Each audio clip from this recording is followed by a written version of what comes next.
Hello, Bram. You're familiar with Wayne Dyer. I was introduced to him prior to being introduced to your teachings.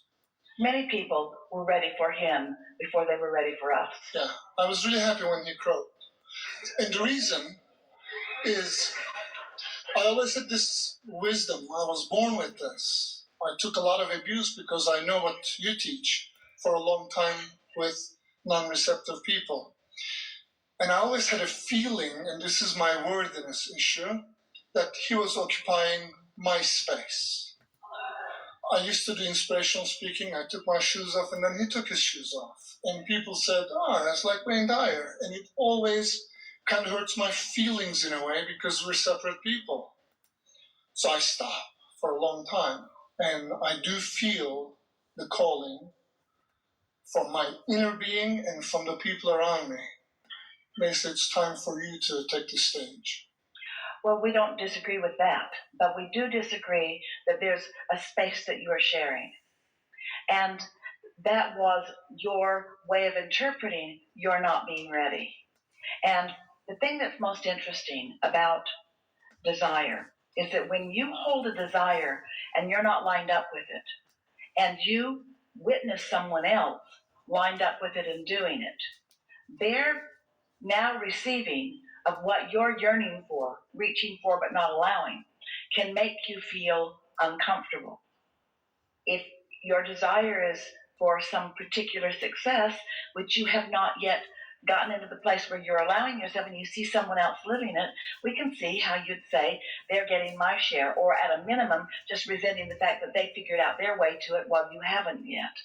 But the thing that we most want to talk about in this economic world, and we're talking about the economy of dollars and the economy of energy.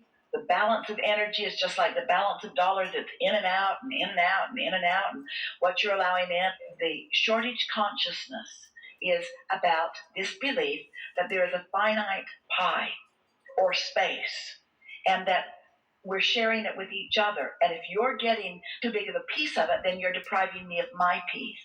And of course, that is a flawed premise, but it is still a belief that will cause you, in holding that belief, to deny yourself what you're wanting. And so that's why beliefs are so powerful. When you believe them, then law of attraction demonstrates them to you. And then you say, see, I told you it was true. What is happening, however, is that your desire is being heard from the non-physical perspective of this great teacher who is still really eager and interested in what's going on. And so you're picking up on his enthusiasm for all of that.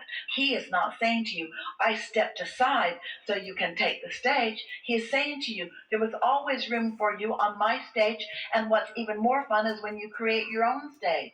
So stop giving me the credit or the blame for what you're doing or not doing, and get on with what you want to do.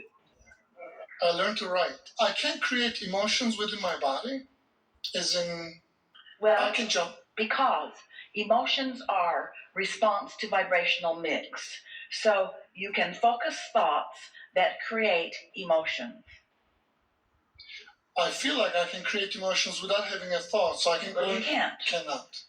We want you to always know that emotions are response to energy flow. Now, it could be an energy that you are not consciously acknowledging as a thought, but it's always in response to vibration. And usually, emotional response is in response to vibration that has really turned into something that has momentum.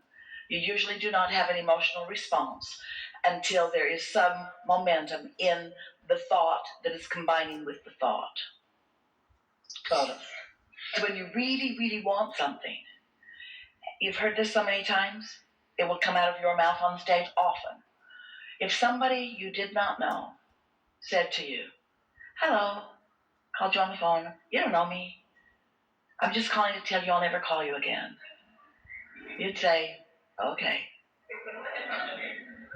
But if someone you really care about called you and said, I'm not ever going to talk to you again, you would feel emotion about it, because your desire is active, and the belief that was just applied causes an emotional response. every emotion is just like that to some degree. What do you think is the point? What are you getting at with this emotion that you can produce in your body? Well, I want to find out that is it generate the feelings and then meditate, or just meditate? Well, here's where you're headed with this, and this is brilliant that you're going down this road, and so we're going to follow you right down this road. So you say, I think I'm having emotion with no thought. So let's consider that in light of what we've been talking about here. It's a very fine-tuning of a thought. The principle that we just spoke still applies, but here's why you think that you're not thinking and you're feeling emotion. So let's say you're banging around out here in the physical world and you're having a lot of emotion. Things make you happy, things make you mad, things make you feel exhilarated, things make you feel depressed. In other words, whatever you're focused upon, you will have an emotional response dependent upon what your inner being's opinion about those same things is. So everybody gets that, yes? But let's say now you've meditated and you've quieted your mind. And as you quiet your mind, you've stopped thought. And as you stop thought, you allow connection with your inner being, who is love. So in what feels to you like absence of thought, you can feel the emotion of love, because the larger part of you is still thinking. And that is the most important conversation to have about this, because you will never be able to separate yourself from your own inner being. And your inner being is always thinking love and wholeness and sureness and worthiness and well-being. In other words, these are the thoughts more. These are the beliefs more. This is the knowing of your inner being. And so every emotion you have is the juxtaposition of whatever you got going on in relationship to that knowing. Got it. On the meditation, I'm able to quiet my mind. I got that. And there's sometimes a pulling of going and making a call or doing something. I asked you this before, but I guess I didn't get the recording and I didn't write it, the answer. So is it better to get up and actually take that action, or is it better to chill? When an impulse comes that feels compelling, do it. So don't say, hey, Abraham said 15 minutes. But the whole point of the 15 minutes is to get to the place where you can receive an impulse. Yeah, if you get there in 30 seconds, get up. Well, thank you.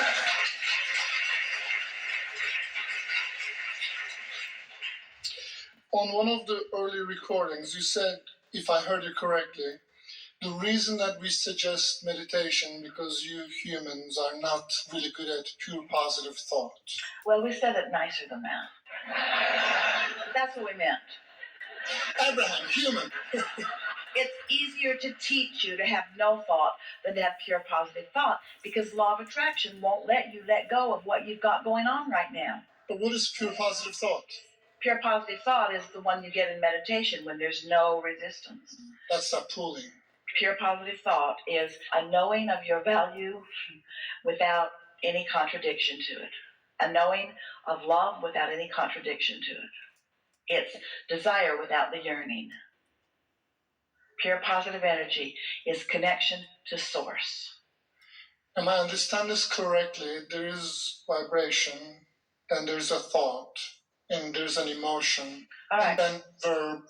There's a vibration which can be interpreted by you into a thought, or can be interpreted by you into an emotion, or can be interpreted by you, interpreted, received, meaning the same thing, received by you as an impulse, received by you as a stronger impulse, and received by you as a stronger impulse, until it's received by you as you're interpreting through your eyes and ears and nose and fingertips and so on. Vibration coming forward into further recognition or realization. We are offering specific vibrations to Esther, and she has found specific words that mean specifically what we mean, because we are always broadcasting to you, or we are always presenting to you, or we are always offering to you, but it is your reception that makes the difference. So it's your realization And think about that word literally. It is your turning it into reality. Let's let that realization be a verb.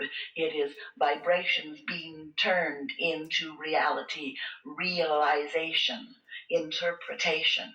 So, hands in the clay and playing. I'd like to learn to want more. There's only 3 things that I want in life. Here's the thing. Learning to want more. Now, this is going to tie into everything that we've been talking about, so you will receive this easily. You've put so much into your vortex, you haven't scratched the surface of realizing what you want. What about that for good timing for a question? You haven't even scratched the surface of realizing what you want. So your vortex is full of what you want. When you are in your manifested world, observing and responding, observing and reacting, there's a lot of clutter in your vibration usually. But the more you meditate, then the more you lower the resistance. Been talking about this all day and yesterday. But this is what we want you to hear. The reason that most people would rather be out here in the manifested world than meditate for 15 minutes is because there's more juice in the manifested world and that there's more going on. There's more momentum. And humans translate momentum as power. Well, there is more power in faster momentum than there is in slower momentum. But here's this distinction. If you've got momentum that is contradicted, so your train's going that way and that way and that way and that way and that way and that way and that way and that way, that's not powerful. There's momentum because I've got this desire that's got momentum and this doubt that's got momentum, this desire and this belief and this desire and this belief. So there's a lot of momentum and I feel active and maybe alive and maybe even a little invigorated and really busy for sure. But when you prefer that to meditating, which slows everything way down, especially at first, what we want you to hear is that even though you've powered it down to no resistance, you will begin to receive to your degree of readiness, and you've powered it all down so you're way ready, the information that your inner being holds about all of these desires. You don't have to work at desire. It will come to you. Just stop doing that thing you do that doesn't let you realize it. That would be like saying, I want my cork to float. And we say, let go of it. You say, no, I really want it to float. I want it to float, so I'm just going to hold it up here on the top. I'm going to hold it up here on the surface of the water because I want to want. And we say, or you could just let go of it and up it goes. Your desire is inevitable. You can't slow it down. You can't stop the contrast, so you can't stop the rockets, and you can't stop your inner being's awareness of it, and you can't stop law of attraction, and you can't slow your desire. But you can deprive yourself of the recognition of it by staying negative. Yes.